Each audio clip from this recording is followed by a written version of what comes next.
All right, we're gonna get started. So, thanks for being here. We're a few minutes late, but the funny thing is we were going to start at 9 initially, but then George wanted to do that call around today, or not call around, the live calls. And so Jason and I thought, well, we'll go till 10. Because initially he was like, I'll just go from like 8:45 to 9:30. And I was like, yeah, that'll never happen. So we decided to start at 10 and here we are still late. So anyway, so the idea of what we're gonna do, so the next 3 days is going to be all skills-based training. And what we're gonna be covering, so between Jason and I, what we're gonna be covering is we're gonna go through and talk about the company foundation. We're gonna talk about how that was created, what it means for Century 21 Everest. And then we'll also go through and do business plan, which Jason's gonna do that this afternoon. And initially, typically we like to do that first, like that's usually the first thing we like to do. But because of starting at 10 instead of starting at 9, didn't really quite leave enough time. So that's why we shifted this around to where we're doing the activities management first today, and then this afternoon, Jason will do the company foundation and business plan. Then tomorrow, we're gonna go through and do listing presentation. What else do we have for tomorrow? I can't remember. What are you teaching? You're doing? I'm doing listing presentation. Yeah, you're doing listing presentation. Let's see. I don't know, you guys have seen the schedule. It's probably even right here. Right here. You changed your mind? Yes. Yeah, so Tomorrow afternoon is SOI. And then SOI, then Thursday will be lead generation and needs analysis is what we're gonna do. So basically think of it this way, it's the whole idea of what we're gonna be talking about these next 3 days is really just getting the foundation of your business put in place. And I always actually, the funny thing is I've gotten accused of, and I say that lightly, but that this is new agent training, which is funny because it's actually not new agent training. It's just agent training. It's just sometimes agents, after they've been licensed for a few years, some agents feel like, well, that's basic, I don't need that. When in reality, they actually do need it because that's why they're, let me say it a different way. 71% of agents last year did how many transactions? Do you guys know? 0. Yeah, 71% of the real estate agents across the country did 0 transactions. So to say that they don't need this would be wrong. So anyway, so we're excited to get to work with you and share this stuff with you. So where we're gonna do is we're gonna go through and we're talking about activities management, but I'm gonna do this in a unique way where it's gonna be different than probably anything you've ever seen in terms of a time management class.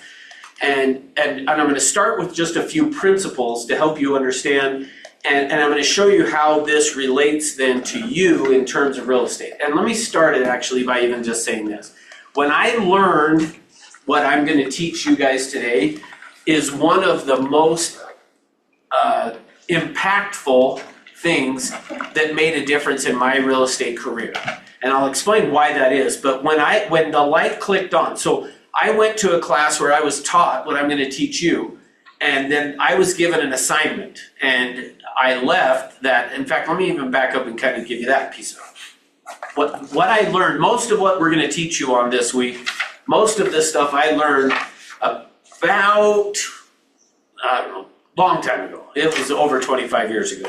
But I went to a class that how it worked is it was Monday, Tuesday, then we wouldn't have class for a whole week, and then we would go Wednesday, Thursday, then we didn't have class for 2 weeks, and we went on Friday. So it was a 5-day, so we're giving you in 3 days what I got over 5, basically. But between days, it was days 4 and 5, so that Thursday, Friday, or Wednesday, Thursday, and then for the 2 weeks, I was given the assignment, everybody was, I think I was the only one that actually did it, but that followed through on an assignment that I'm gonna give you guys a handout that you could do the same thing with. But in the process of me doing that, keeping track of where was my time being spent, is when the light bulb turned on, is when I realized, holy cow, I waste a ton of time. So here's the first principle that we're gonna talk about, is in real estate, there is no correlation, and there is some correlation, but I'm gonna say this, there's no correlation there is no correlation between time spent at work and productivity.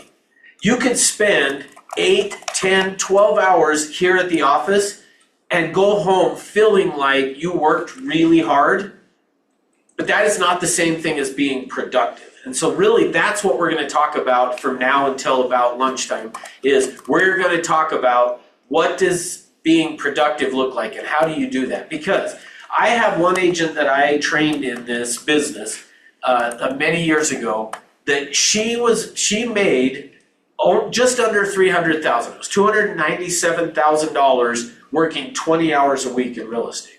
So there's no like requirement that you go work 60 or 100 hours. Like people think about Brian Burnett, who's our top agent down in St. George. People think about him and he made over $3 million last year. Yet most agents would say, oh yeah, well I want to have a life and I want to spend time with my family. He is home by 6 o'clock pretty much every day. In fact, I would say most of you are probably working harder than he works, but he's just more productive with what he does in his time. And that's what we're going to talk about. So I'm going to show you how do you become productive with your time so that it doesn't take a ton of time, but you can still be productive doing it. Okay, so let me do one other housekeeping thing that so for the next 3 days, we'll start at 10 every day. We will stop to take lunch somewhere between 11:45 and 12, somewhere real close to 12. And then we'll start back up again at 1 and go no later than 4 o'clock. In fact, I would say most of the time we probably won't even make it to 4, but it's possible. So we advertised it as 4 because we might go to 3:30 or something, but we'll see. So part of that too depends on questions and things that you guys have. And so, in fact, I would say to you, the stuff we are going to teach you on, I could easily spend 5 days for sure. So just know that the more questions you ask of Jason and I as we go through it, you will get additional training that maybe I wasn't initially thinking of giving to you, because I've got more content than I'm going to be giving to you. And not that don't think it's important or whatever, but there's just so much there that if you ask questions though, you will get it tailored more for you specifically. Does that make sense? All right, so is everybody good with that? Yeah. All right, cool. All right, so here's what we're gonna do. So I'm gonna pull up my, I'm gonna do a screen share on here, which means that I've got to pull the screen down over here and get the projector on so that you guys can see it. So here's where we're gonna start with, is I'm gonna start with telling you a couple of quotes that are from this guy by the name of C. Northcott Parkinson. I'll shut the lights off once the projector comes on here so you can see it. But we're going to talk about this guy that his name is C. Northcott Parkinson. C. Northcott Parkinson lived in England in the early 1900s. Okay?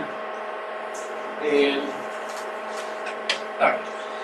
Continue to brighten up a little bit. Okay, so C. Northcott Parkinson lived in England around the turn of the century, the 1900s, and he was working on his PhD thesis in college. And what he was given the assignment or chose the assignment to do as part of this was he decided he wanted to study the Royal Navy. So he was studying what the Royal Navy was doing, and as a result of that, I'm going to show you part of his study here in a second. But part of what he was doing as part of that study of the Royal Navy was he actually became kind of the father of business management, or not business management, business consulting. So like when there are consultants that will go out to a business and say, okay, let us dive in and look at what you guys are doing and help you figure it out. This guy would be looked at, C. Northcott Parkinson, as kind of the father of that. He's kind of the one who created it. And he created it as a result of studying the Royal Navy. Now, here's what he found. So he found a number of things. We're only going to talk about 2 of his principles that he found. But the first one is what's called Parkinson's Law of Expansion. Okay? And what it says is this, work expands so as to fill the time available for its completion. So what does that mean? When you guys hear that, work expands so as to fill the time available for its completion. If you give yourself 5 hours, it'll take 5 hours, and if you give yourself 2 hours, it'll take 2 hours. Perfect, that's exactly right. That's what he found, and all of you, I'm assuming, maybe not all of you, but my assumption is all of you in high school, if the teacher gave you a project and said it's due on this date, you were up late the night before finishing up the project. In college. Or college too, yeah, probably should say college too. Like, that is a very normal thing. And the reason for that is because work expands so as to fill the time available for its completion. So as he studied the Royal Navy, he noticed that they were busy, but again, that's not the same thing as being productive. So we could be busy, but we might not necessarily be productive. So if you tell yourself, I'm gonna go be at the office tomorrow from 8 a.m. until 6 p.m., you will be here from 8 until 6, and you will find stuff to do that keeps you busy, but that's not the same thing as being productive because work expands to fill the time available for its completion. Okay, so that's the first thing. Second thing that he found,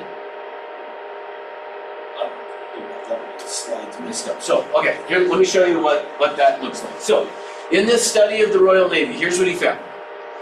In 1914, the Royal Navy had 62 ships in commission. So their Navy had 62 ships. By 1928, they had reduced that number from 62 down to 20.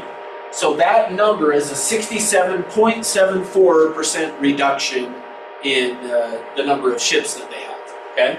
The officers and men in the Royal Navy went from 146,000 down to 100,000, which is a 31% reduction in the staff, basically, right?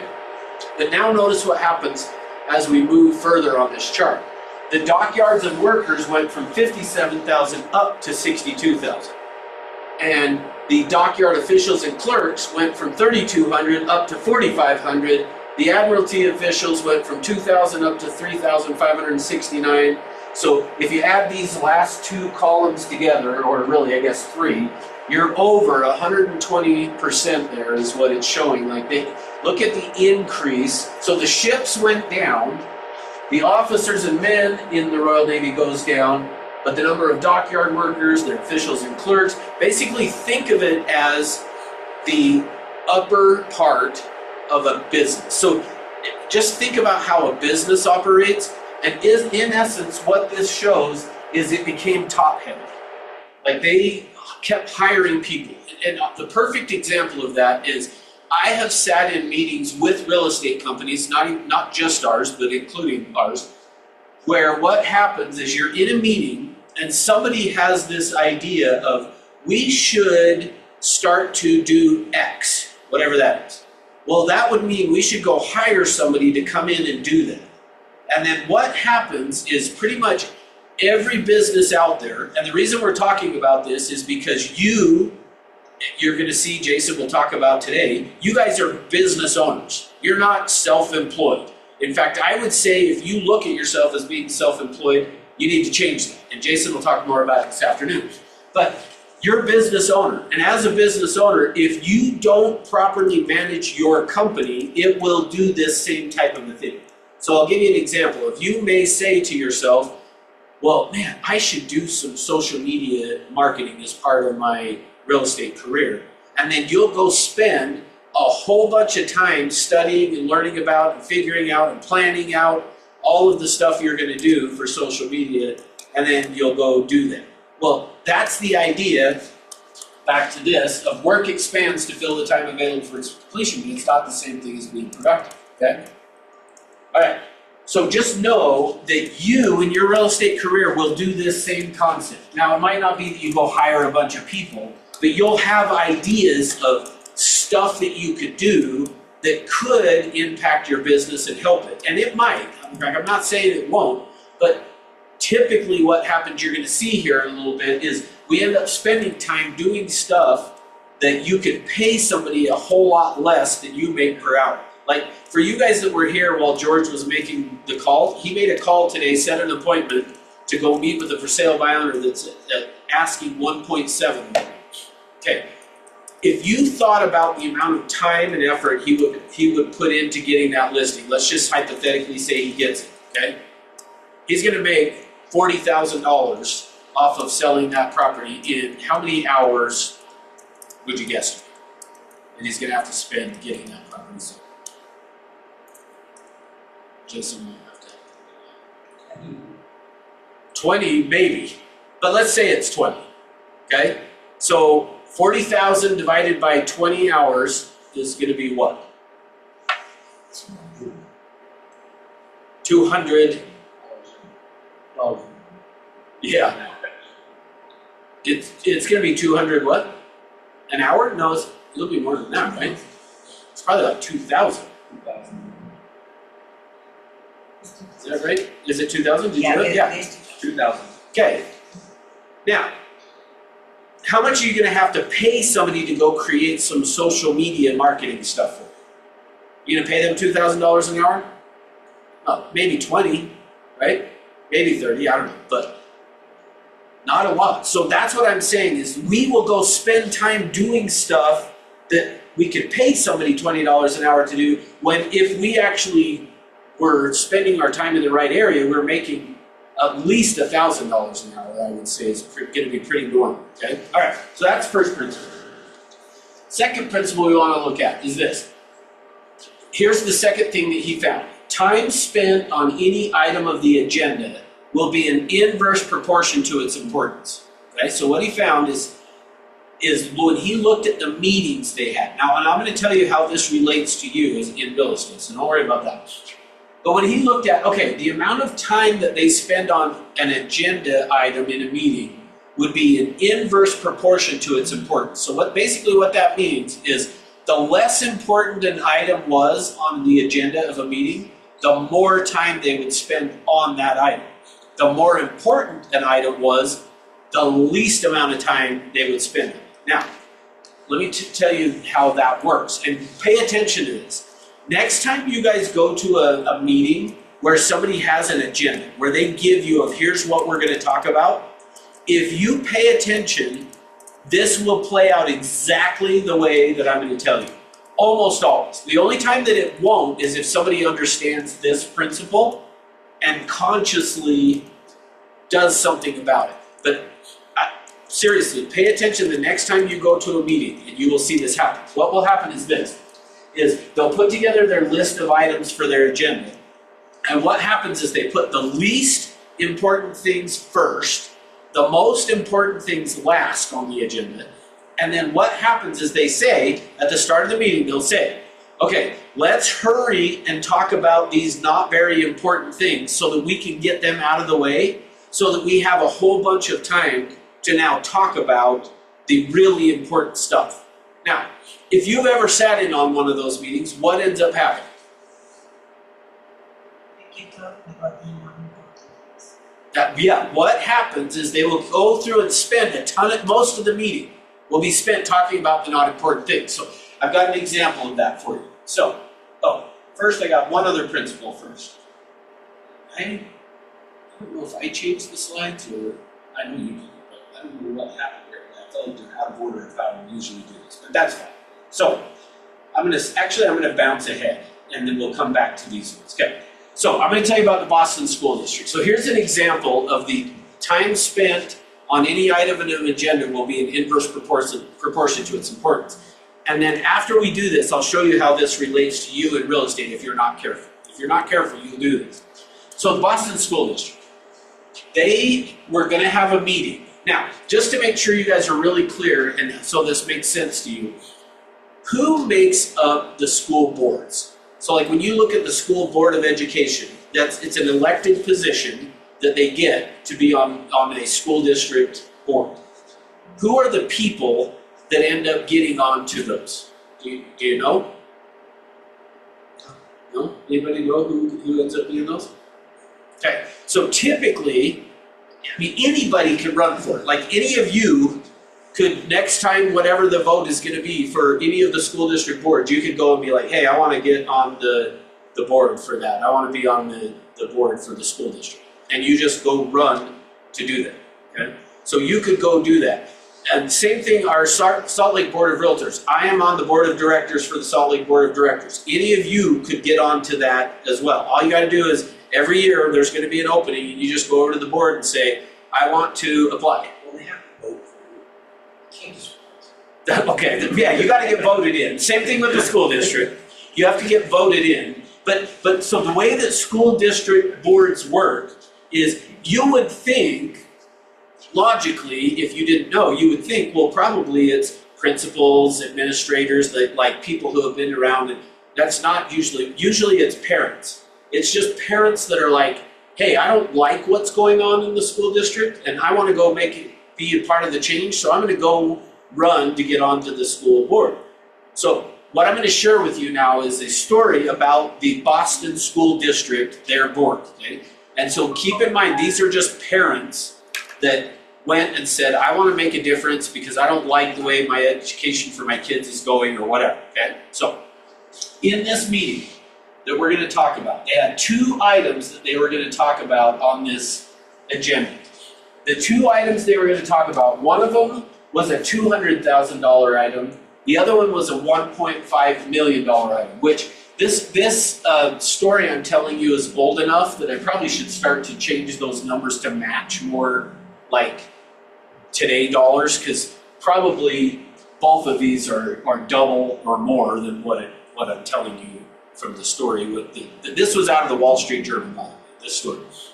So they had 2 items on the agenda they were going to talk about. One was a $200,000 item, the other one was a $1.5 million. Now, the $1.5 million was an annex to a building, so they were going to add on to one of the schools, is one of the things that they were going to do.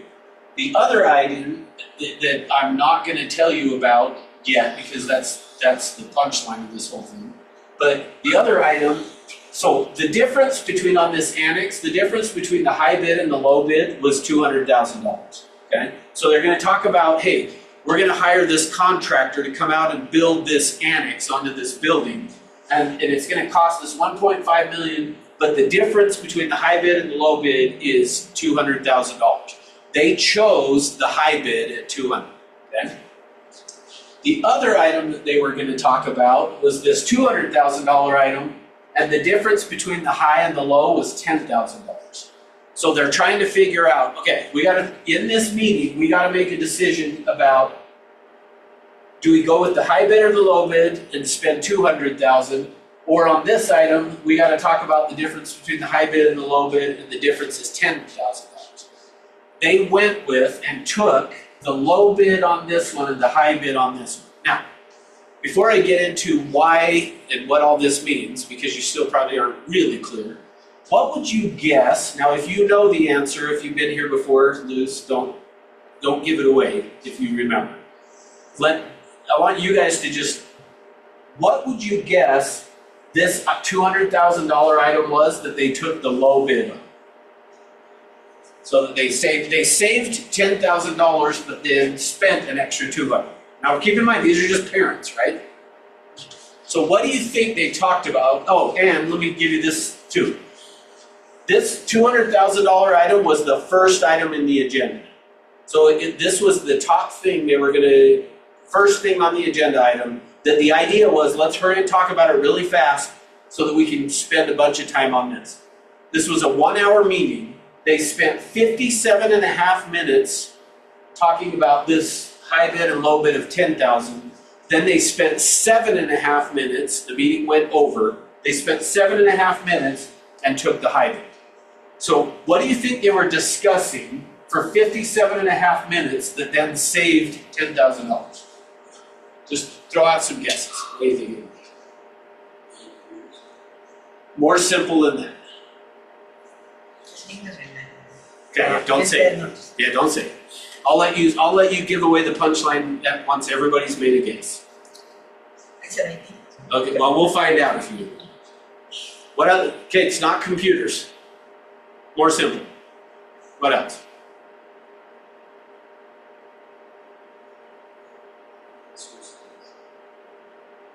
You're on the right track. It's more simple than books. Number of personnel. No, less important than that. Any other guesses? All right, dude, go ahead, Luz. Wait, first, anybody on Zoom? Got any guesses? Yes, not. Okay. Luz, what do you think you remember? I remember it was toilet paper. Correct. They spent 57 and a half minutes talking about, should we go with 2-ply or 1-ply? And then made the decision, yeah, let's go with the lower bid and we'll save $10,000. Yet, when it came then, they spent 7 minutes talking about this $1.5 million where the difference is $200,000, and they said, yeah, let's go with the high bid of $200,000. Now, here's the thing. Why? Now, if you can understand why they did this, and then we'll talk about you and your career in real estate and how this applies to you. If you understand this, it will totally change the way you approach real estate. Hopefully. So why would they do it? They were afraid of the big expenditure. Okay, Felt good. uncomfortable Yeah, good. They were uncomfortable. Why? because it was so significant, because it was big, because it would be a big screw up if you made the wrong choice. Okay, good. And remember, these are parents, so they're like, well, the high bid's probably gonna give us a better building, because how much do the parents on the school board know about zoning codes and earthquake this and how, in their mind, it's like, this will be the safest building for our kids, so let's spend the $200,000 on that. Now, so we understand it, and the key thing that Alicia said is they were uncomfortable. It made them uncomfortable because they were not familiar with it. They're not familiar with it, okay? Now, how about toilet paper? Do you think they were familiar with toilet paper? Like, stop and think. Go ahead, David. I'm just thinking that it's funny because think that, if they didn't know a whole lot about the first subject, that shouldn't have really focused on that much time they spend for that, because they need to know what they're spending on. And that was the logic. The logic was, we'll just hurry and talk about the toilet paper first, get that out of the way, then we'll have a whole bunch of time to talk about this annex and what we should do on it. So you're right, that's what it should happen, but why did they not do it? The reason they didn't do it is because they're uncomfortable with it. They don't know about it. They're not educated in it enough to make an argument as to, are we getting as good of a product if we go with the lower price than the higher? But go back to toilet paper. How familiar are they with toilet paper? Yeah, we all could argue for that, and like, stop and think about it. Every person is familiar. We all have our opinions about toilet paper, but when it comes to building a building and all of those codes, violations, all that kind of stuff, we aren't familiar with it. So in their mind, we can argue this. So how does that apply to you in real estate? Well, let's talk about that first. Just a question. Yes. In this case that you're presenting, I don't know if those parents were given the opportunity to educate themselves prior to the meeting. They were. I don't know, but I'm sure they were. Being on the board of directors for the Salt Lake Board, generally the way it works is you're given, hey, this is what we're going to talk about, do your research about it, come to the meeting prepared to talk about it. But if you're researching something you're not familiar with, you're typically probably going to be like, well, I hope somebody else, like I've seen this being on the board of directors. People show up and are like, well, I don't really know anything about it, so I hope somebody else does that can talk about it. You're feeling even more uncomfortable Yeah, because you know how much you know. because you know how much you don't know, exactly. So even in the board of directors, it's like, Oh yeah, this is no different, yeah. Okay, so, let's talk about you in real estate. So with that understanding, let me come back just to make sure I drive the point home. The reason we spend the most amount of time, because again, we're back to this law of triviality that C. Northcott Parkinson.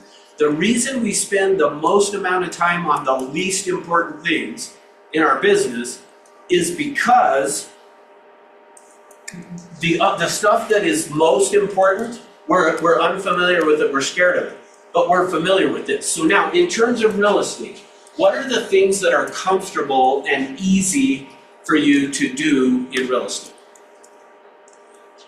paperwork. Okay, good. Like getting in and saying, okay, I gotta learn how to use the MLS. Yes. Coming to class, Research. research. I need to learn the dialogues. Yeah, I gotta go learn the scripts, so I'm gonna print out the scripts and then I'm gonna sit and practice them. That's easy, right? All of those things, emails, setting up a website, setting up your social media, all of those things, like, yes, you might not know how to do it, but it's not scary to go do that. Okay, so now, what in real estate are the things that you are least familiar with?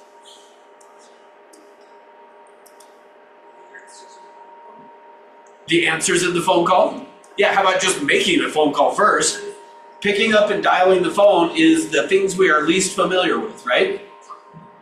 Yeah, calling and talking to our clients. Or in real estate school, did they teach you how to sell real estate? Did they teach you really how to fill out a contract? Like, I always think it's hilarious that what happens in real estate school is you just go pass the test and they let you go do it. Yet, if you wanted to go become a hairstylist, is that the proper term today? Beautician. Beautician, hair, I think that's an old term, isn't it? Yeah, hairstylist, is that the right one? Yeah. So, see, we're old, Luz. To us, I get it, but I think the proper term now is hairstylist. Ross, I never said I was. So, here's the thing though, if you wanted to go become a hairstylist, Yeah, I was just gonna say that, I imagine at least for one year thing to us is having to actually deal with customers. Because that's the most stressful aspect. Yeah. Business, which is funny because that is the business itself. yeah, perfect. You're getting exactly what I'm trying to have you guys all come to the realization of. That is what you got into real estate to do. As fun as it sounds to go look at houses, that's great, but it's about working with the client, right? So if you wanted to go become a hairstylist, do anybody know how many hours you have to put in before they'll give you your license to cut hair? Yeah, it's more than 1,000. I think it's like 1,400. At one point, I think it was 1,700 and they reduced it to 4. Yeah, how many hours did you have to put into real estate before they gave you your license? Well, but 120, but that wasn't like cutting people's hair. Like, you weren't writing offers for, imagine if they said that, like, you gotta go write offers and stuff for 120 hours. Imagine how comfortable you would be. Or you gotta get on the phone and make these phone calls and do all, like, you would come out of real estate school feeling like, hey, I'm ready to actually do this. But because they don't, we then go, okay, the stuff that I'm gonna really get paid the money to do is the stuff that I'm least familiar with, therefore, I'm gonna go set up a website. I'm gonna go get my social media ready. I'm gonna get ready to get ready so that when I'm ready, I'll actually be ready. Yes? So really, we boil down to stranger danger. Yes, 100%.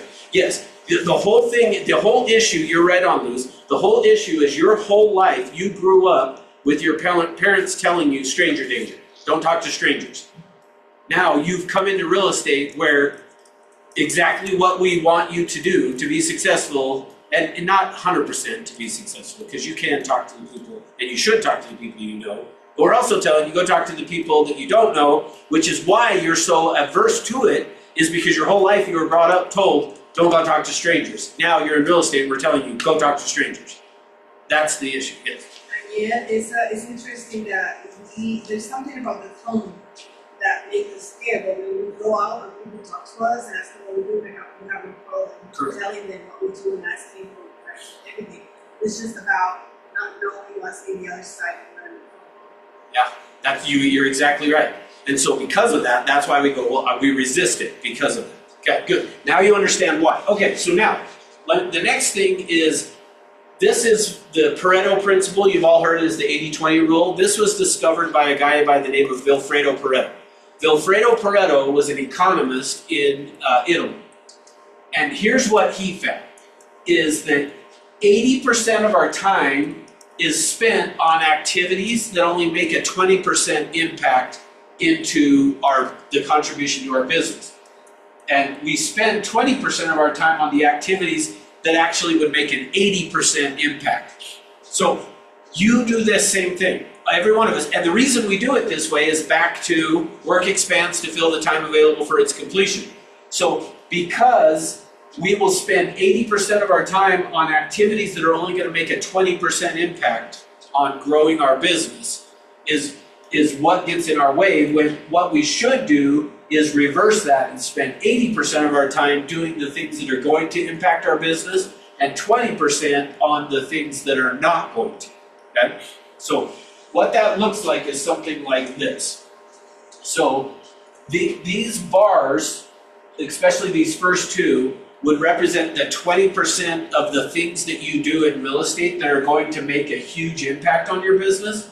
This red line is the amount of time you spend on it. So you can see what this is showing is we spend 20% of our time doing these items and 80% doing these things that aren't going to make an impact on us. And the reason we do it is because it's more comfortable to spend time doing these things that are going to have very little impact on your business versus doing the things that actually are going to make a huge impact on your business. Okay, so let me make sure I covered everything here.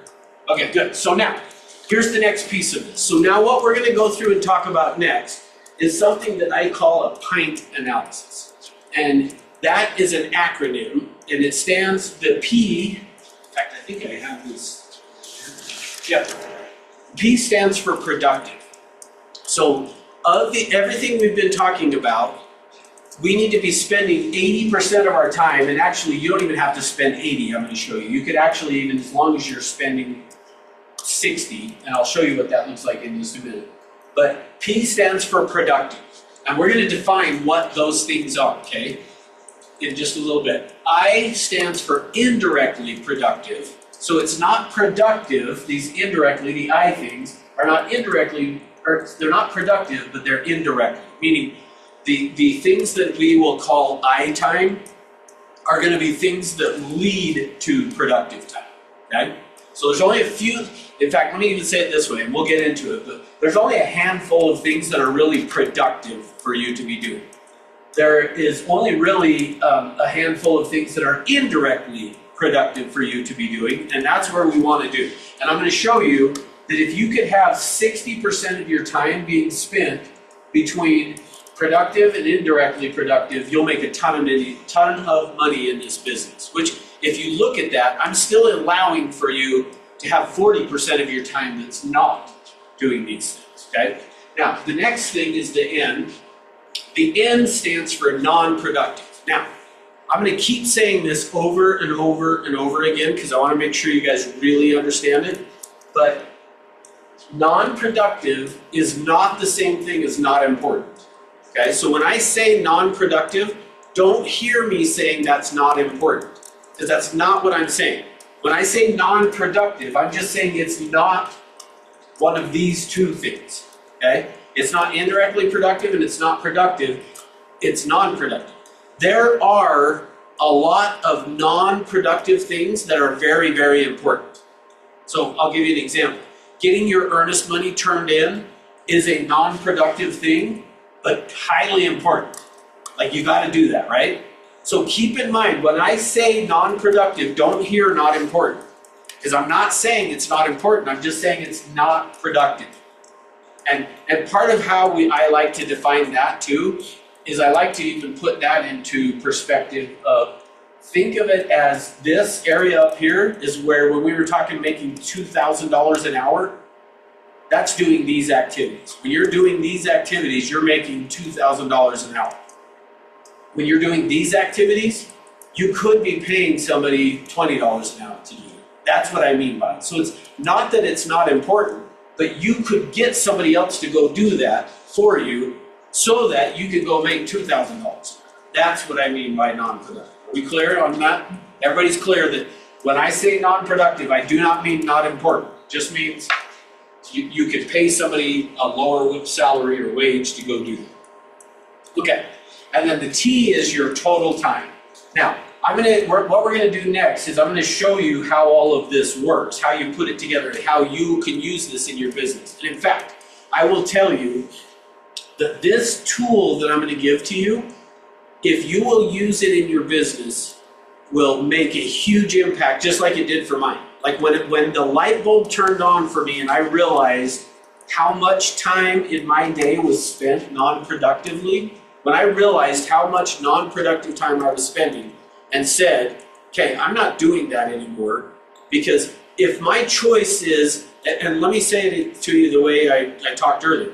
I told you about the agent that I trained that did 20 hours a week in real estate, but made 297. She hired somebody to do this non-productive stuff for her. So and it was actually her sister. She hired her sister.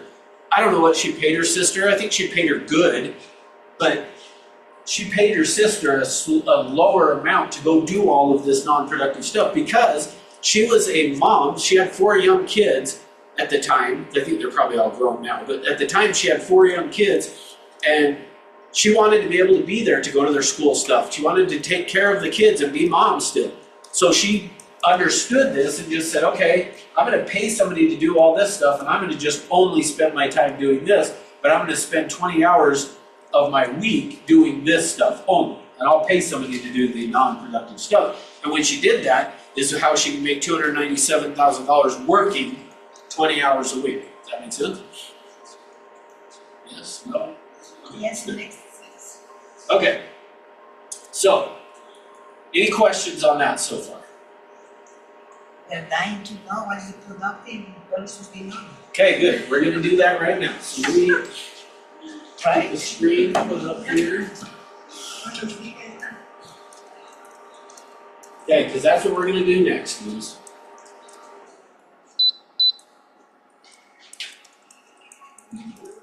All right.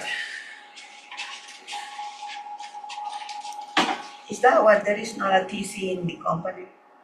No, well, when you say in the company, we I have mean, TCs in this building. located in person here. No, not right Located. now. There's not right now. No. Because it's a non-productive thing. No. It just happened to be that that's how we have it set up for now. But. Okay, so let's go through and talk about this. I'm just making sure, I'm looking at my notes to make sure I didn't skip anything. Okay, perfect. We're good. Okay, so now what we're gonna do now is we're gonna go through and talk about productive. So what are the productive things that we can do?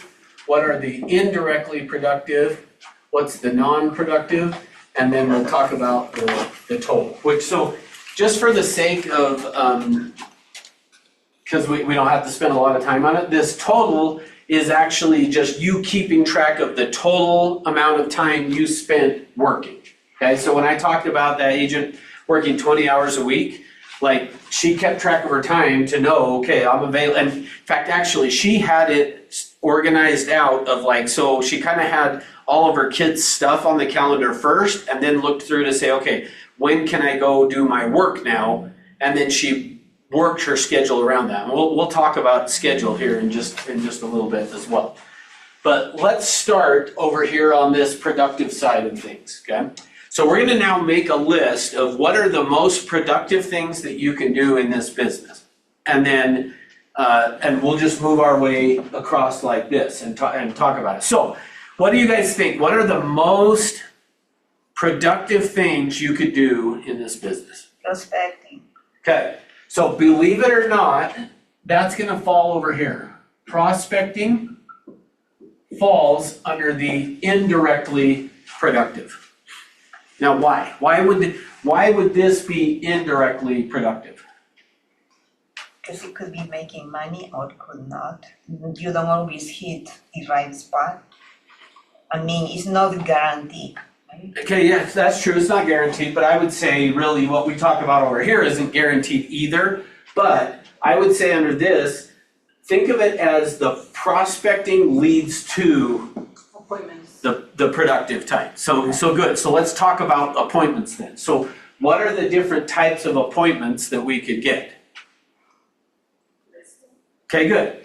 So under this productive time would be listing appointments. Okay, I'm gonna abbreviate it, so APPT. So a listing appointment would be productive. What else? Any kind of listing. What do you mean? I mean, an appointment with a buyer. Okay. Brokers. So with a buyer, so let's do that then. So a buyer presentation appointment. Good. What else? Showings. Okay, good. So under this productive would be showing, and one of the things that I always say on that I'm just gonna put BBA here. So if showing homes to a buyer who has signed a buyer broker agreement. Now, I also get that, like, we had this lawsuit, I guess year and a half ago now, that was settled, and part of that settlement agreement is you gotta sign a buyer broker, which, by the way, kind of just side note, nothing to do with what we're talking about right now necessarily, sort of is, but is getting a buyer broker signed has been a law in Utah for my whole real estate career. So for over 30 years, it's been a law that you gotta get a buyer broker signed. The way the law says it, though, is that you have to do it before providing to them, well, the way our code of ethics says it is you've gotta do it before providing a substantive service, you gotta do it. The way the Division of Real Estate said it is before writing an offer. So before you write an offer, you've gotta sign a buyer broker agreement. So that is still the law in Utah, just so we're clear. So the settlement that said we have to sign a buyer broker is an MLS rule. So you're not, if you go, and I'm not trying to convince you not to get a buyer broker, don't hear it that way. But if you go show somebody a property without a buyer broker, the Division of Real Estate is not going to take away your license, fine you, do anything about it.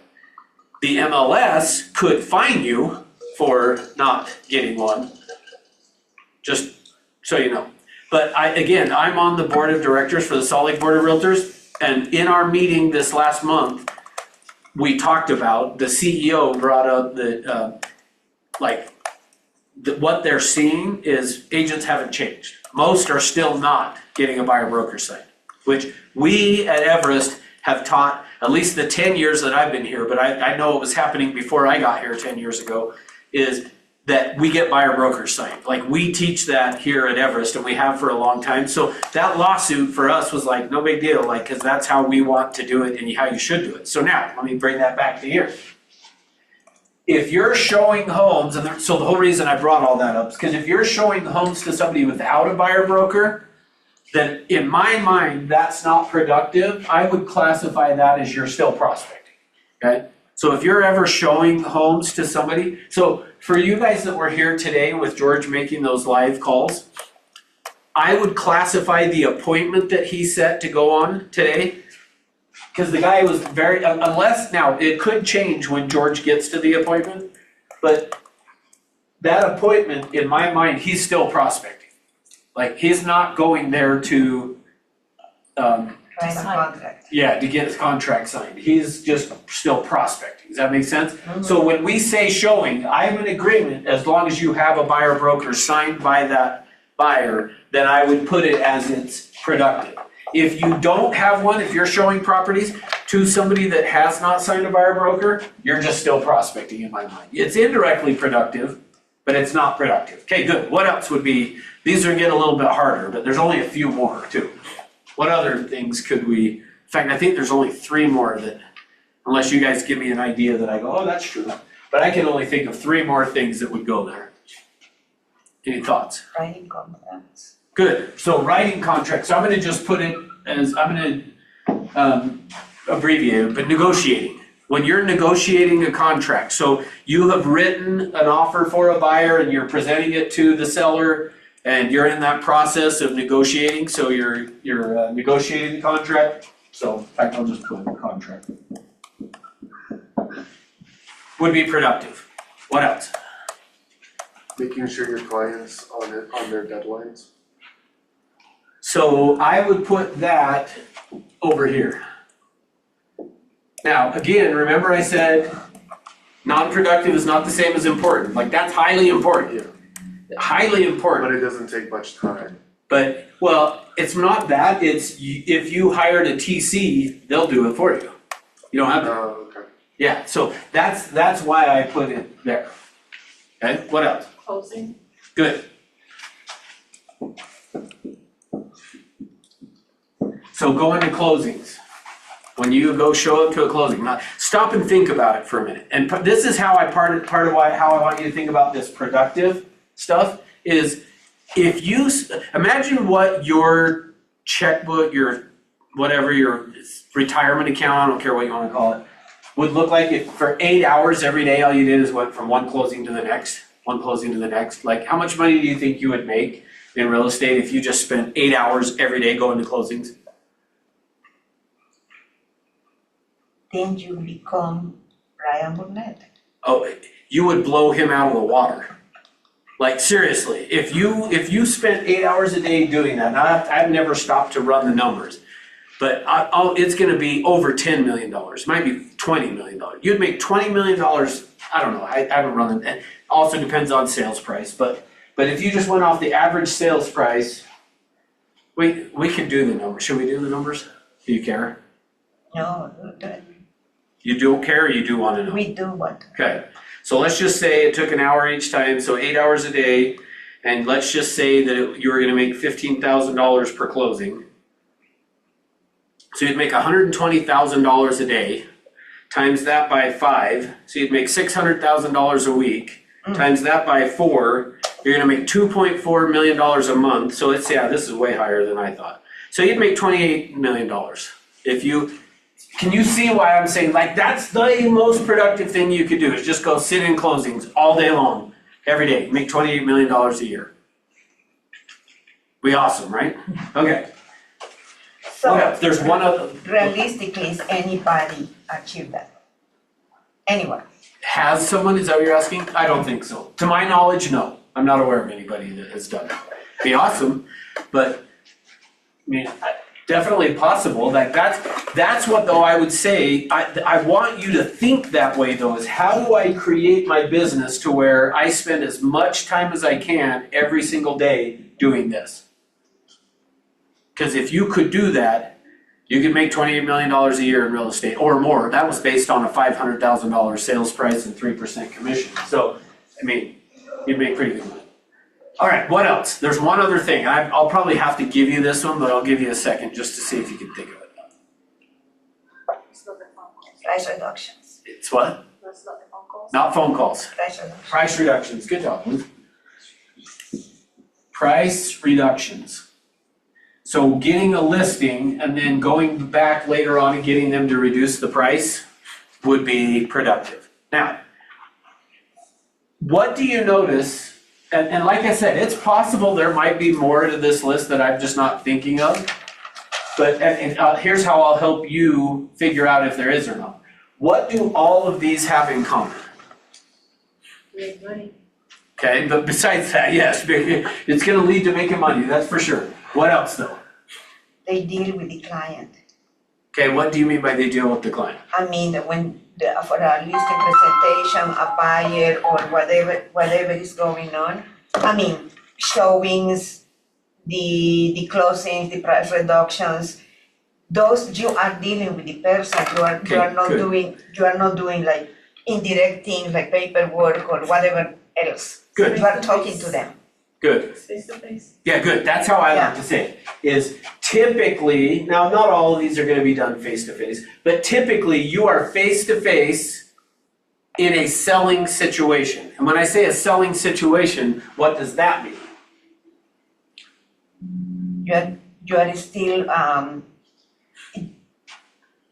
You are still competing. You are still in the process of getting the business. Even the price reductions, because people don't like those, Okay, good. you know? Here's how I say it. You're face to face in a selling situation, meaning when you go to the appointment, when you have that appointment, what is your intention to have happen at the end of the appointment? For them to do what? Sign the To BPA. sign a contract? To sign something. Yeah. Yeah, just at the listing appointment, I'm going to that appointment with the intention, which see, this is why I said, for you guys that were here earlier, the one that George set today, I'm not saying it's not good, I'm just saying it's still prospecting, because is he going to that appointment with the intention of the guy signing something?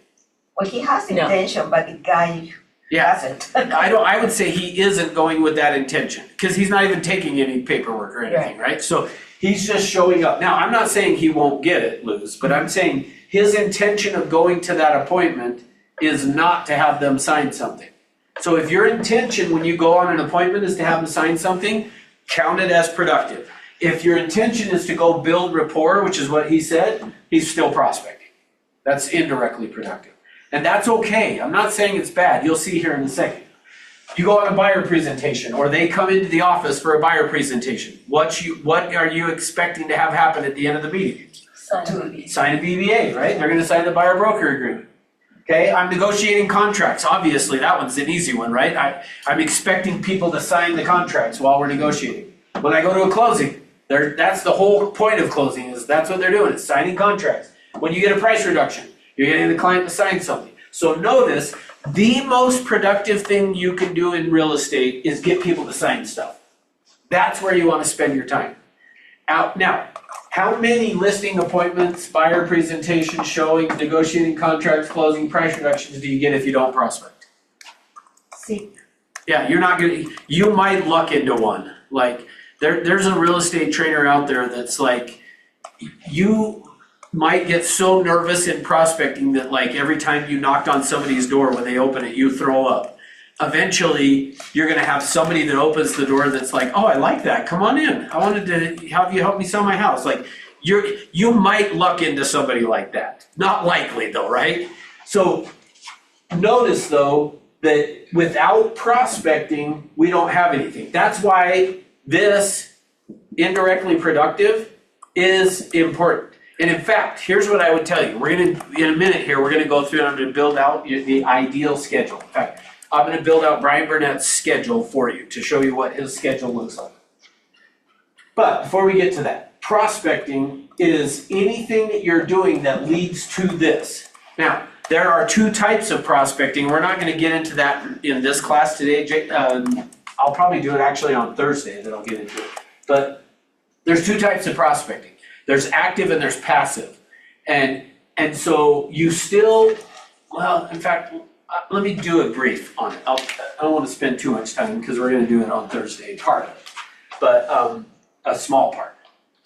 So in terms of prospecting, there's active prospecting and then there's passive. Anything that you do that is passive prospecting, which think of passive as being you're waiting for people to come to you. So things like an open house would be passive prospecting. Sending out mailers or door knocking, and I shouldn't say door knocking. Yeah, door because knocking, door knocking how would be over here, but if you're going in, Facebook, yeah, Facebook, social media, good. yeah. But when I'm saying the door knocking, like sometimes people will get like door hangers that they'll go out and just hang on people's doors. That's not door knocking. That's door hanging. Yeah, that's door hanging. So that's what I was more meaning when I put that. Okay, so but you can see passive is like I'm doing stuff waiting for people to call. Call you. In fact, we don't do this really anymore, but when I first started in real estate, floor time was a big thing.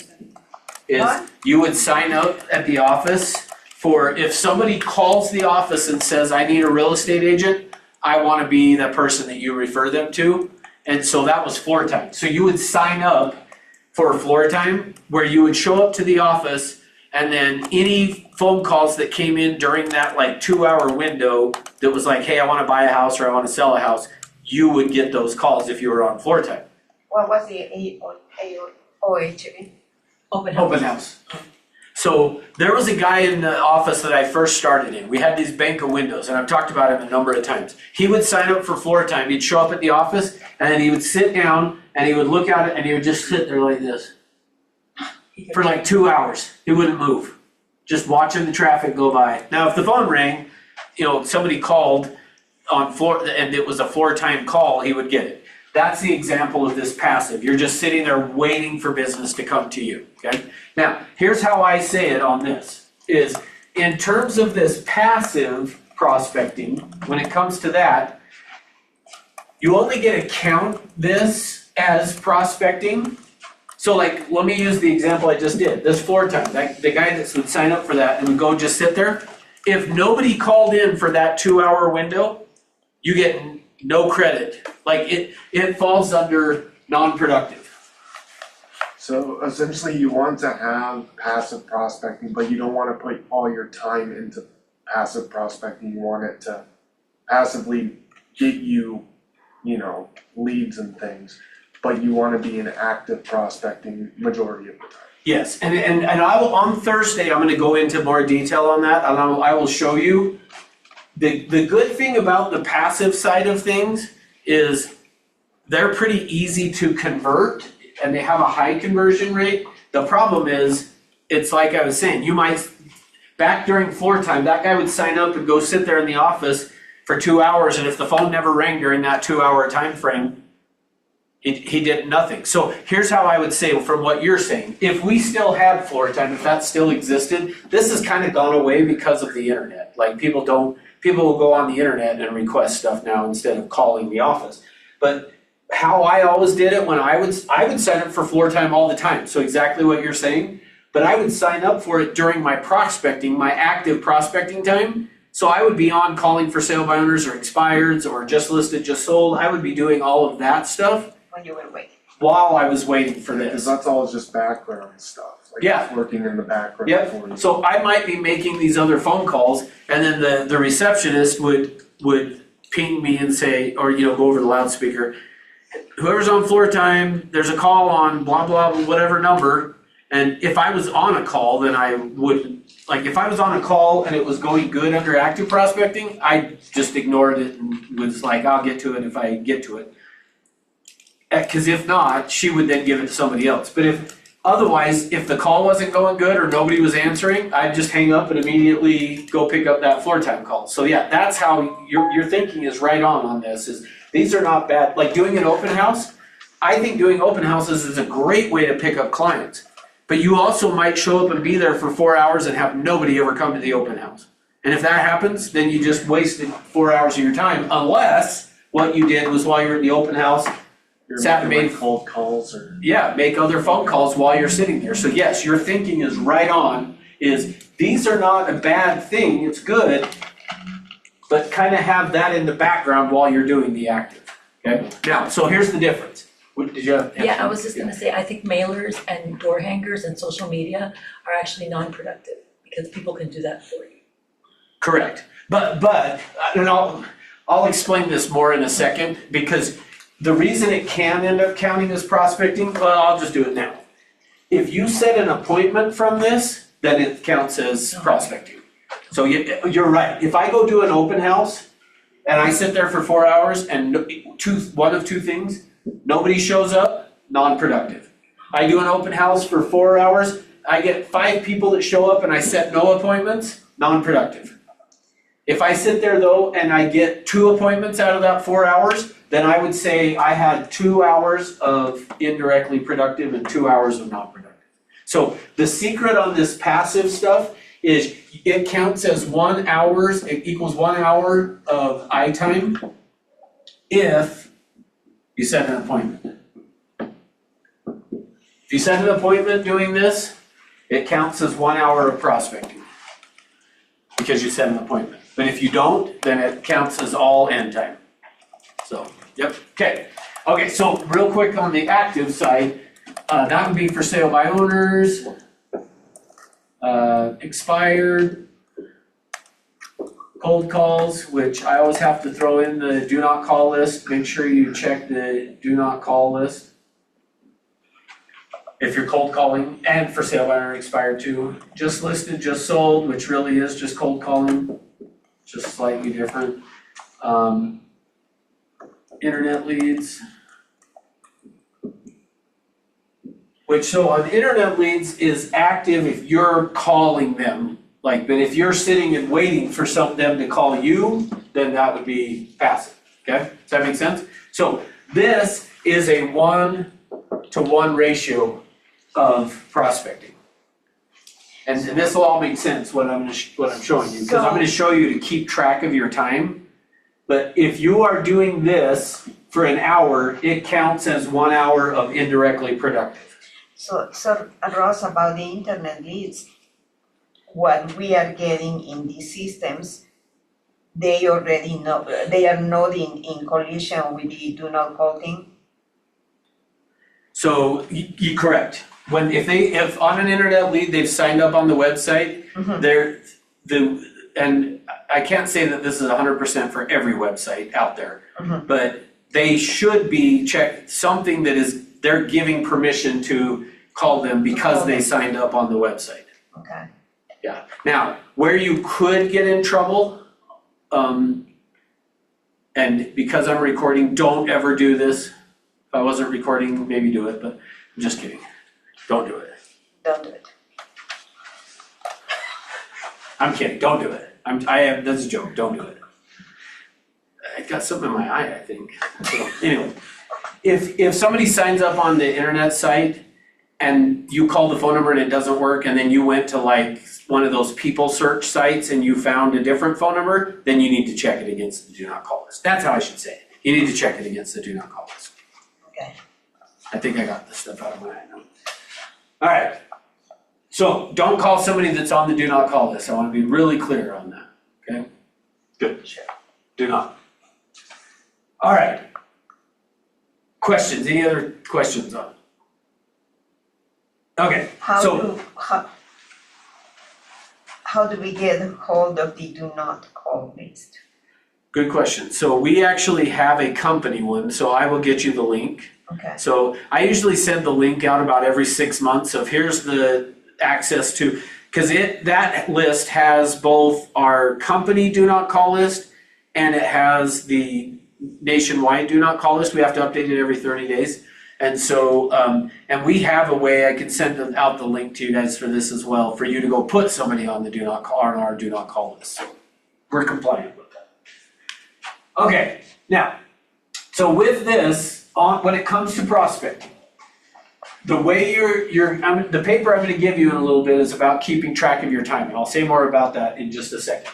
But when you're keeping track of how much time did you spend indirectly productive, if you're doing any of this stuff, anything where you are actively picking up the phone and calling or actively going and knocking on somebody's door, it's a 1-to-1. Every hour you do it, you get a count as 1 hour of indirectly productive. And remember, this is what leads to this. See, the ironic thing with all of this is where you make your money, but you only get that if you do this.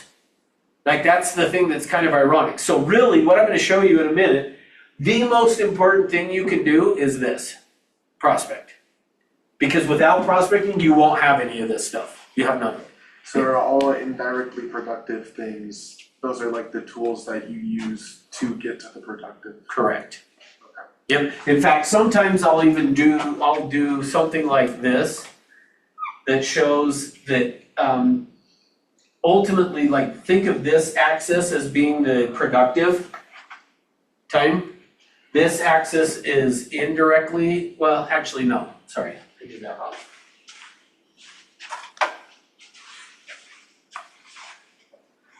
This axis would be and I guess that's not really an axis, but indirectly productive takes you in the general direction of this, but then you've got to like set the appointment to get back down there, okay?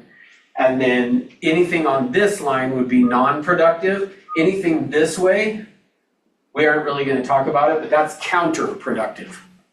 Like you could be doing things that are counterproductive as well. So this is just non-productive, this is indirectly productive, and this is productive. So does that help in, I don't know if the visual makes a difference, but that's how I like to think of it is the indirectly productive takes you kind of in the same general direction as productive, but then you gotta ask for the appointments or you don't get them. You know? All right, so we're good on this, understand that. Okay, so here's the thing then. Remember I said, I showed you the Pareto principle, the 80-20? Ultimately, what you want to do, here's what I will tell you, and in fact, at the start I even said, I get tagged as this is like new agent training, but the truth is, this actually applies to every agent out there. In fact, I have a good friend in real estate that I actually, early on when I started training in real estate, he came through the training program, and so that's how I got to know him. that he and I are still friends today, stay in touch, like not a lot, but we still stay in touch, go to lunch periodically. And I asked him one day, because I don't remember if I was either going to teach this class or I had just taught the class and I went to lunch with him. And I said, how much of this do you still use in your business? And he said, anytime. Now, keep in mind, this guy, when I went to lunch with him, he was making $600,000 a year from real estate, okay?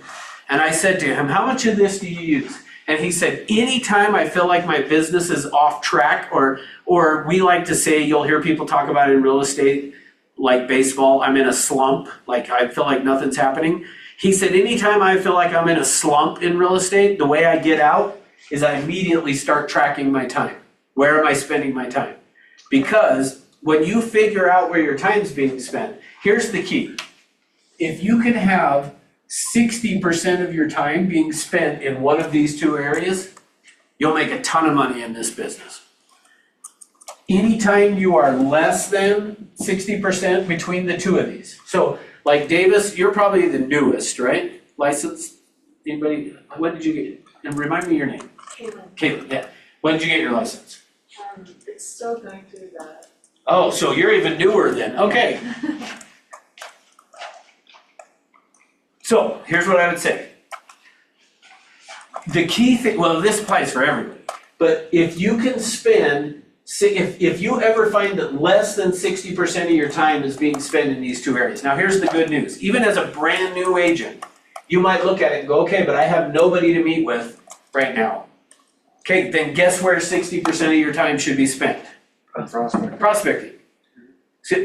See, oh, and I'm so glad you are here, Alicia, because we're going to talk about attorneys in a minute here, and you can help with it. I know you hate it, but are you still licensed in Florida?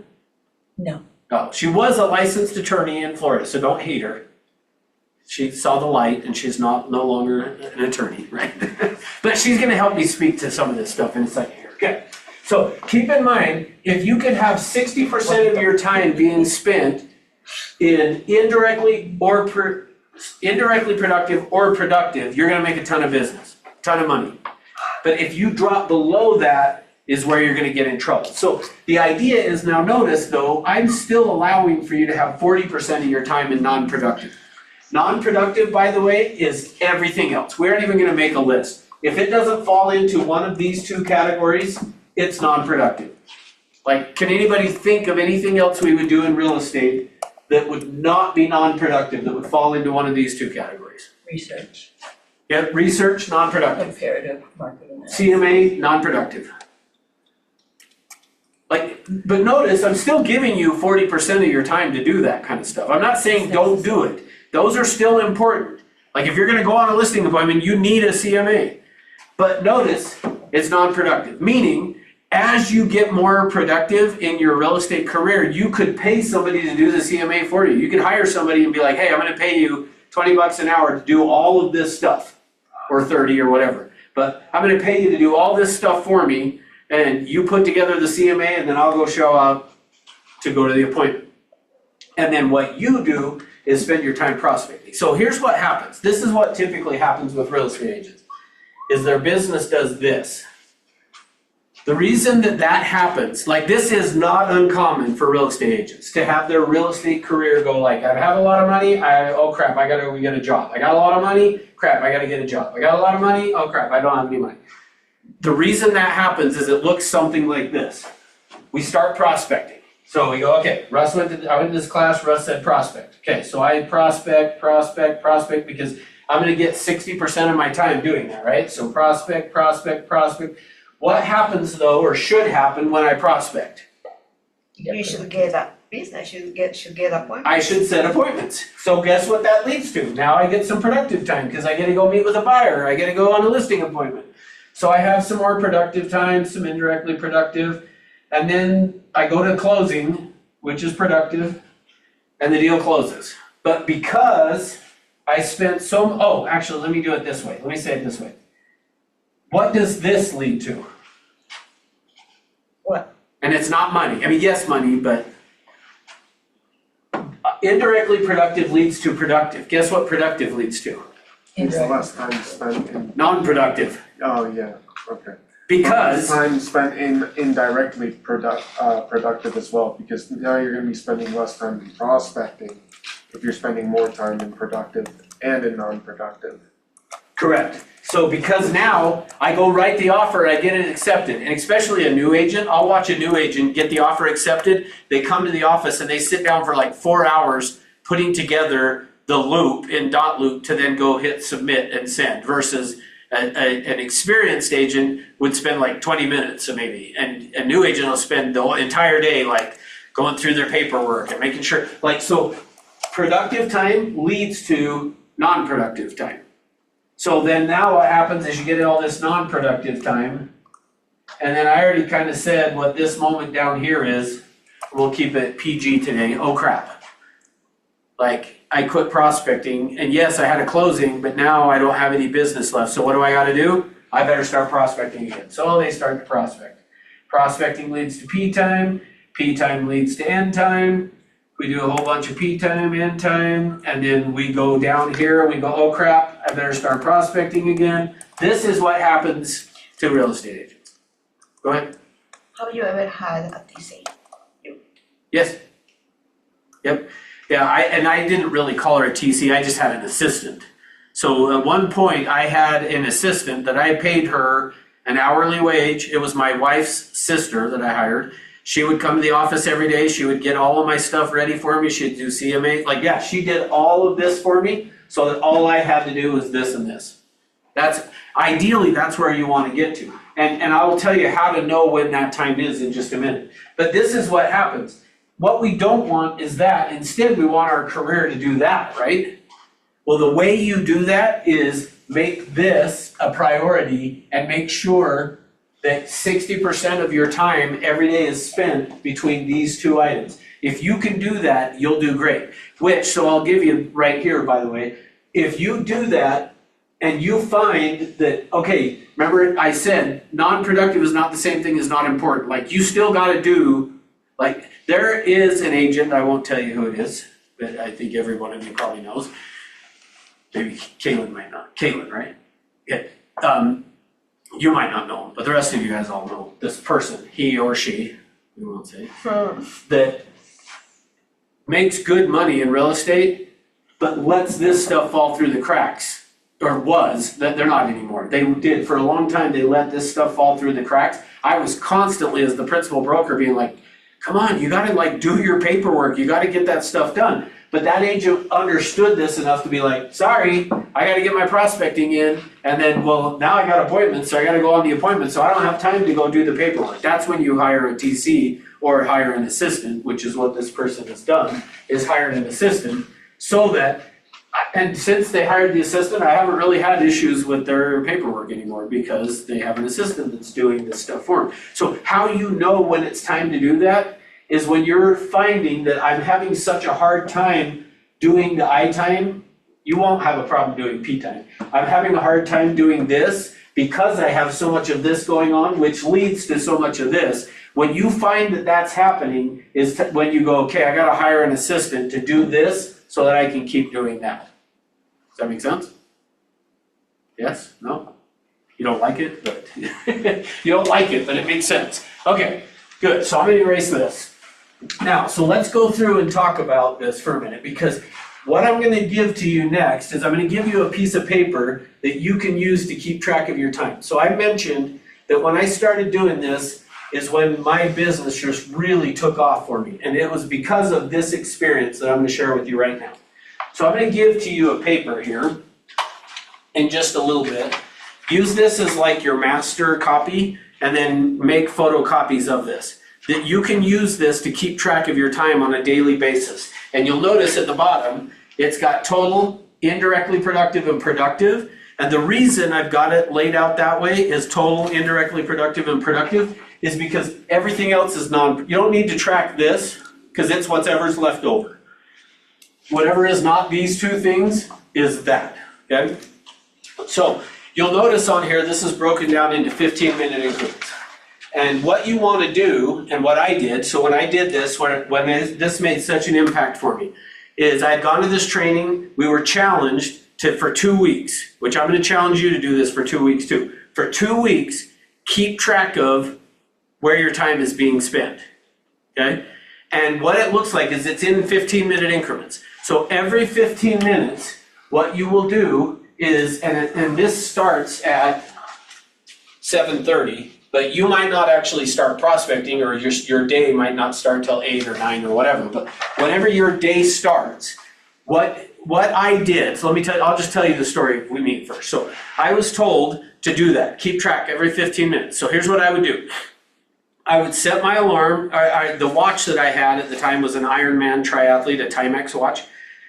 You can do it with your phone now, you don't have to use your watch, but my watch on here has a timer. So all I would have to do is go into this timer and scroll down to the timer on my watch and then change it to, I don't need to really do this, I guess, but when I pull up the timer, there's all timers there and there's a 15-minute timer. So boom, I just started it. So now it's tracking, okay? So it's gonna keep track of for 15 minutes. So what I would do then is when I got to the office, I would just start doing my work, whatever it was. And then as soon as my watch would beep, I would pull out that piece of paper, I would stop and write down, and I'll just go through as if it was like the start of my day.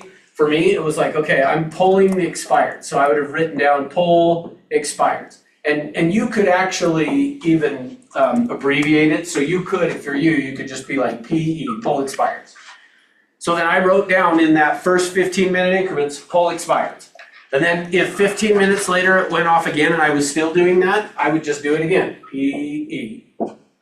And then at the end of the day, I would look back on this and go, okay, that's end time, that was end time. Every activity that I did for 15 minutes, I would keep track of it. And then once I started, let's say, calling expireds, then I would go iTime during that 15 minutes. Now, the key with this is, you're gonna notice on this paper that I give you, I have a mantra that I believe, and I put it on the paper. It says, power comes out of telling the truth. So doing this only works if you tell the truth. And so what I mean by that is, it could be very easy to say, okay, and we are all guilty of it, I'm guilty of it. We show up to call, and there may be a bunch of agents around, and we end up talking instead of calling. And if you're talking and not, now you could be calling at the same time you're talking, like that happens all the time. As long as the phone is constantly ringing, then yes, that counts as iTime. But if you find yourself not having the phone dialed consistently, then don't lie to yourself that you did iTime when you're really doing end time. So let me tell you when this hit for me. So I would do that. I'd put my watch on there. I start working and I'm going throughout my day, and every time it would beep, I'd stop and go write it down. What did I do and what category was it? Great. Then I had one particular day I'd gotten a new listing, and I walked over to the title company to my friend Jeff, who was my escrow officer. I got over to Jeff's office, sat down, and he had a son the same age as my son, and we were talking about sports and blah, blah, blah, and my watch would beep, and then we would talk some more, and it would beep, and I'd hit reset. And after some time, and I still remember exactly where I was at the office, I got up from his desk and I went walking back to mine. So we were in like a strip mall type of offices, and our real estate office had a door that connected the title company to it, so we didn't have to go outside to get into the title company.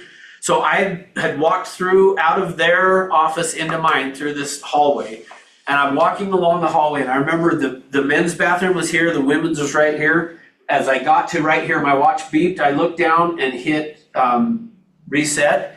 I took about 5 more steps, turned into my office, and then that's where the paper was. So I didn't take the paper with me over to talk to Jeff. So now my watch had just beeped. I walk into my office, I pull out the paper because I got to write down what I've done since the last time it beeped. Well, keep in mind, I had been over there for a while, so it had beeped more than once. When I came back to write it down, this is when all of a sudden this whole thing became crystal clear to me. Because guess how long I had been over talking to Jeff when I sat down to fill out that I went and ordered a preliminary title report. Ordering a preliminary title report is non-productive, by the way. It's important, but it's non-productive. So, how long? hours? Have you heard me tell the story before? No. You're right, that is, yeah, 2 hours. It was 2 hours. Now, if you would have asked me later, like if I went home from work and my wife had said to me, hey, so how much time did you spend talking to Jeff today? I probably would have been like, I don't know, 30, 45 minutes maybe. 2 hours. Like when I sat down and I had to fill out this paper, so keep in mind, like I'm pulling up the paper and going, and I don't remember what time it was, but let's just hypothetically say it was 9:30. So from 9:30 all the way down here to 11:30, I just wrote in a big N.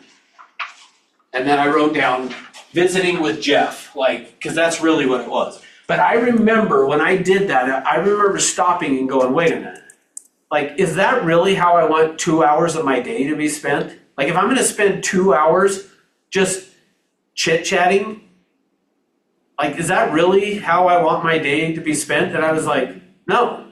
And I never did it again after that. Like, I would go over to Jeff and we might start talking, but then my watch would beep and I'd be like, sorry, Jeff, I gotta get back to my prospecting because if you wanna go to lunch, we can go to lunch today and I have lunch built into my schedule. We can go to lunch and visit, but I gotta work. So I'm gonna go back to get to work. Totally changed. Because here's what I realized is, remember, work expands to fill the time available for its completion. That's what that was. Was like, I'm gonna be at the office until 4 or 5 o'clock, so don't have anything else to do. I'll go visit with Jeff for 2 hours. When I realized, no, like, and really where it hit for me was I was like, would I rather do that or would I rather get done with my work, go home early and go play golf with Jeff maybe for 2 hours? Yeah, if I'm gonna go sit and visit with Jeff, I wanna go play golf. So let's not do it during work hours. I could move it and do it later, meaning I could have done it at 3 o'clock or something. Like, I hope that's making sense. It does in my mind, but anyway. So what I'm gonna challenge you to do is if you want to really get your business rocking and rolling, and or if you ever feel like, I'm in a slump, how come I'm doing this? Just start tracking your time. That's all you gotta do. Now, so back to Alicia that she does not want me to bring up, but she can get my back on it. As an attorney, how often did you have to track your time? Every 7 minutes. Okay, 7. So 6 is how our current attorney that we have right now is every 6 minutes.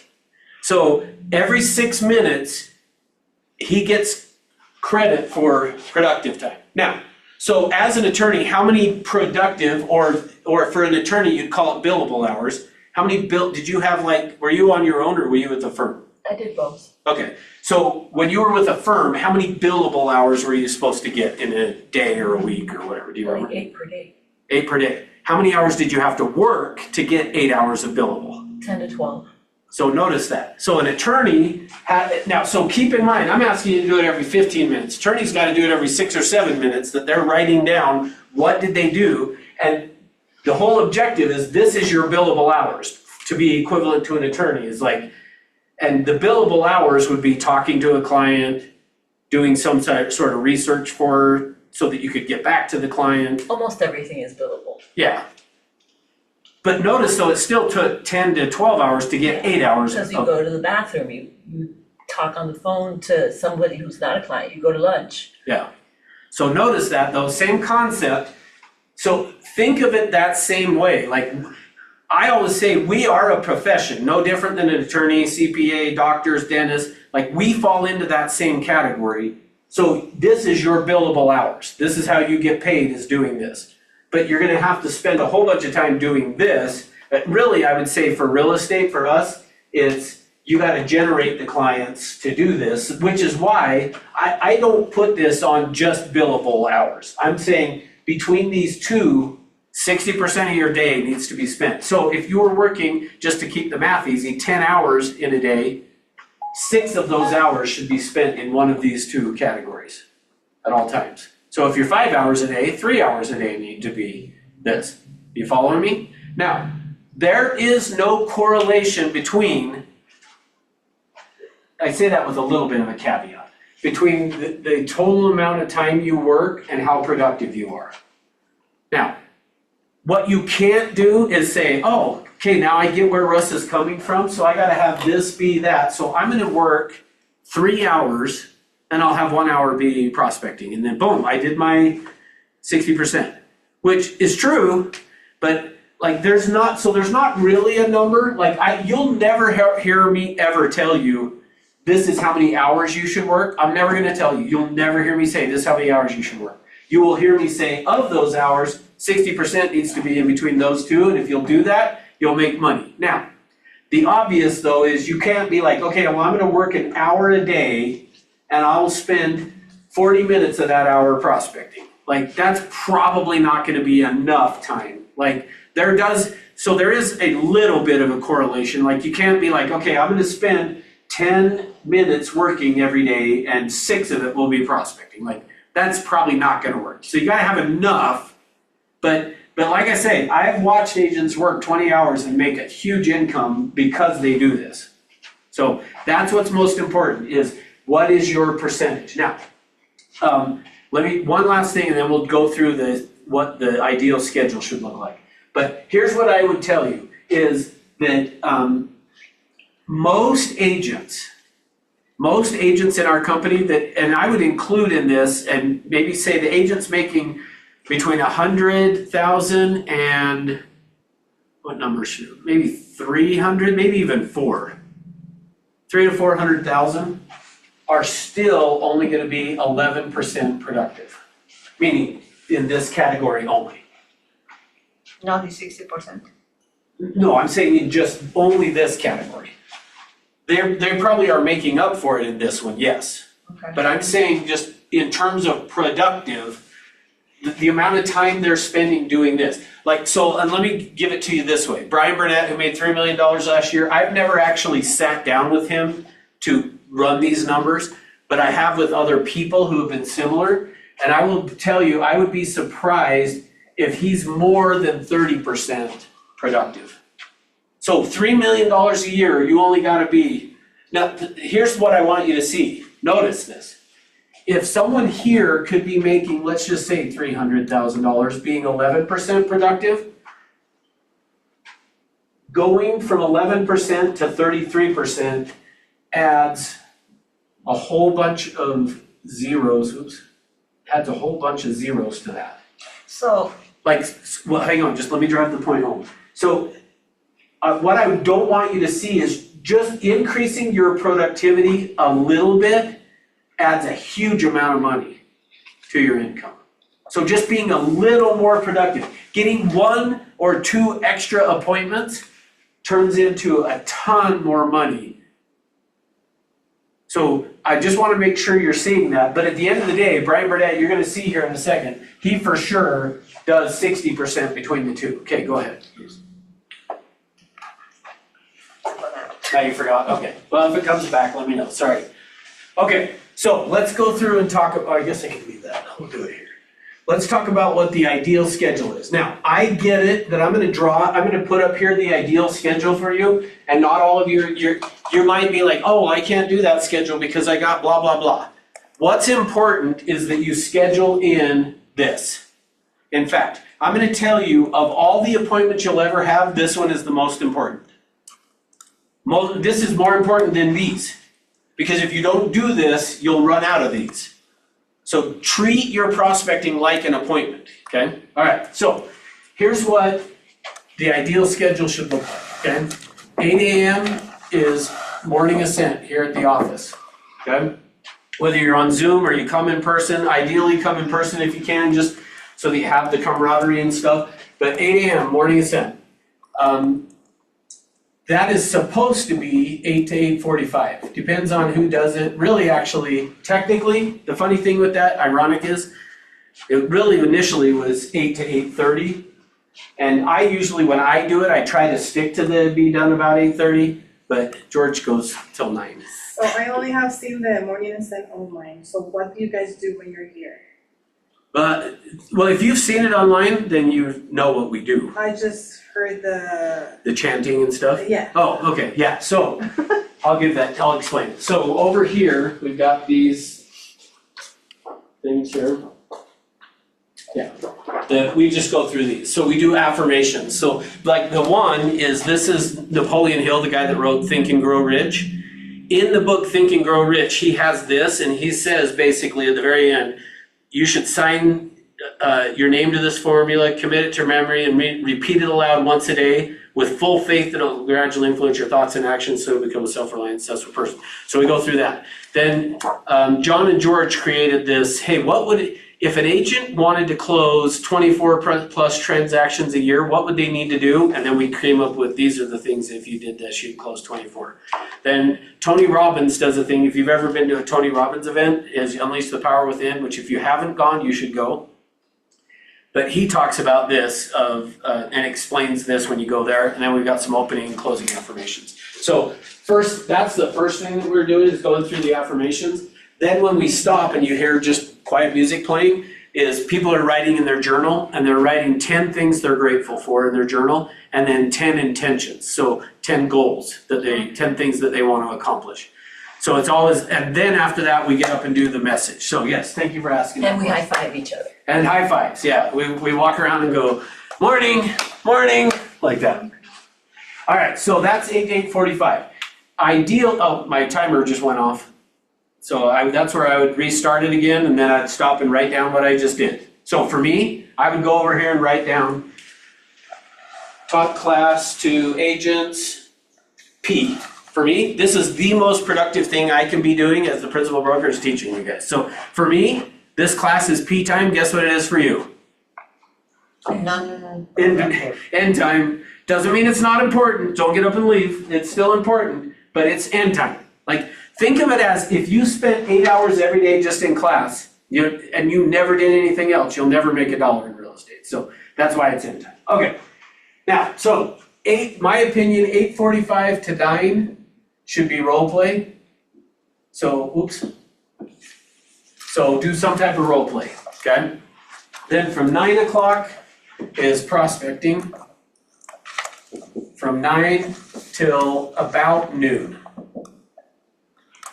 Somewhere between 11 and 12 is when, I'm giving to you, this is what Brian Burnett does. He actually starts this a little sooner, but for the sake of right now, just give it to you. I think Jason might talk a little bit about it today, this afternoon too. Does he does morning accent anymore, Brian Burnett, or he just goes and Yeah, starts prospecting? he has kind of his own stuff that he does. He doesn't attend morning ascent anymore. But, so then lunch, 12 to 1. 1 o'clock then is lead follow-up, which really, I'm just gonna put lead FU follow-up. So, is prospecting still, okay? So lead follow-up is 1 to 2. 2 to 3 is appointment prep. So let me explain that. See, here's what happens. Let's say that you're prospecting. What most agents do is this. I'm up here prospecting and I get an appointment to go, like, so for example, George set an appointment to go meet with this for sale by owner at noon. Most agents would stop, and especially, remember I said that he is not going out to list the house. He's going out to build rapport with the guy. So in my mind, he's still prospecting. So in that scenario though, most agents would have, as soon as they set that appointment, they would have immediately stopped prospecting and been like, I gotta go do research about the guy's house so that I can go meet with him. When it's very likely, even possible, he gets there and the guy's not even there today. So agents will go spend an hour or two researching this house for the appointment, and then they go show up and the guy's not even there. Well, now you just wasted your 2 hours. So save that. When you set an appointment, great. Tuck it aside and say, this afternoon I'll do my appointment prep. That's when I'm gonna go through and do that. Okay, then for Brian, 3 o'clock is the first appointment of the day. 5 o'clock is the second appointment of the day. And then home by 6. That's his objective. Now, he does, I'll give you one other little piece, that he does have some goals in terms of number of appointments to set from prospecting. If he sets those by Friday, he'll take Saturday to just be at home. If he's short on his appointments goal, then he'll go in on Saturday and prospect again in this section right there. On Saturday, kind of his punishment, I don't know if that's the right word, but consequence, whatever, for not hitting his number of goals in terms of, I think his goal, I think, is, well, not I think, I know, is 2 appointments every day. He wants to set 2 appointments. So the idea for each of you should be like, okay, I've got these appointment slots every day. My objective of prospecting is to fill those. No different than a doctor you call and they go, okay, he's got an appointment at 3 or 5 on that day. Like, that's how you want to do it, is here's my appointment availability. Then your whole objective is to fill those. So if he doesn't set the appointments, then he comes in on Saturday and prospects to make up for what he didn't get on in terms of appointments. Okay, questions? The lead was, what was the FN again? In the lead? Follow up. Lead follow-up. Now, so let me actually do one other thing. So now remember, if you don't have appointments, what do you think you should do in these time slots? Prospect. So that's the idea, is because remember, 60% of your time needs to be spent doing this. And if you look at that, we basically got 3, 4, 5, and really more like 6, 7 hours in here, right? Because you got 3, 4, and 5. But you will hit your prospecting time if you do that. Now, in the event you're like, oh, I can't do it, I gotta be done with prospecting by 11. That's fine, you can rearrange this, but here's the key thing. Your schedule, whatever it is, has to have, in my opinion, you should have to have role play, prospecting, your lead follow-up, and then these appointments. Like, when you wanna do it, it doesn't matter. Like, I know one agent, I don't know her personally, but I know of an agent, that's probably the better way to say it. I know of an agent that makes over $1 million a year, and she is home by 3 o'clock every day. Makes over $1 million a year because and I don't know that this still applies today for her, but when I met her, she had a daughter that was a teenage daughter, and she's like, I want to be home when she's home from school. So I work, and she did all of her appointments were at if I remember right, her first appointment was at 11, her second one was at 1, and home by 3. Because she was like, I want to be home. But so the key thing is not, you don't have to follow this exact time frame, but you got to build in whatever your total hours of work are going to be. So like Jeremiah, you're working another job. So you just sit down and figure out, okay, what is my week gonna look like? How many hours can I do? Of those hours then, how do I make sure that 60% of that time is prospecting or on appointments?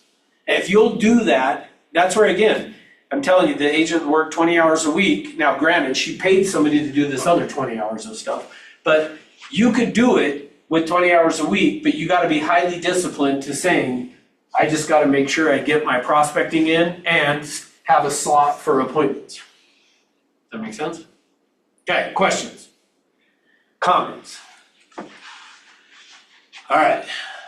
Well, hopefully this is helpful. Let me pass this out. For you guys that are on Zoom, if you want a copy of this, I will get it to you. I already gave you one. You can't have another one. I'm just kidding, you can if you want. Do you want another one? So I would recommend use this as your track, make photocopies of this. And then I will tell you if you will keep track of your time. So if you ever came to me, and I'm happy to do this, by the way, if you ever came to me and said, help me figure out why this isn't working for me, real estate, the first thing I'm gonna do is give you this. Go, okay, go track your time for the next 2 weeks. And I would still meet with you after a week, but I'd say track your time for a week, come meet with me. First thing I'm gonna look at is, are you at 60%? If you're not, then I'm gonna say, okay, you need to increase that. Now, in the event though that you came to me and said, okay, I'm doing 60% prospecting, but I'm not making any money, then I would say it's one of 2 things. So this is what I've learned from all this. It's one of 2 things. Either you're lying, and not maybe not even intentionally, but you are counting stuff as prospecting that's not prospecting. I'll give you a quick example of that, by the way, is early on, and I'll talk more about this on Thursday, but I had set a goal to set 1 appointment every day. I will not quit working until I've set an appointment.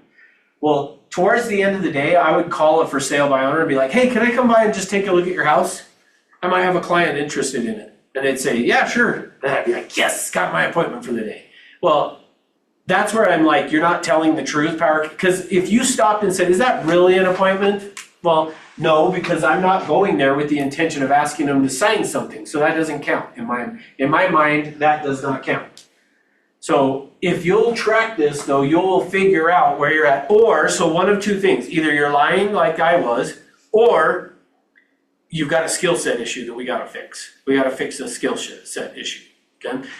That's how crucial this is. If you'll keep track of your time, either the business takes off, or we figure out you are in your mind pretending you're prospecting, but you're not, or you got a skill set issue that we gotta fix.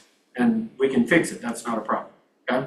Same thing if you are hitting this and getting a lot of appointments, but it's not turning into closings, then I would say either you're going on non-qualified appointments or you're not closing when you go on the appointments. And we can fix those as well. So this keeping track of your time is huge if you'll do it, because you'll figure out how productive you are. And I will tell you, you're gonna figure out you're not as productive as you think you are. Like, even still, I know for me today, if I were to do it, I'd be like, oh, I'm wasting a lot of time. So, all right. Okay, so let's stop for lunch.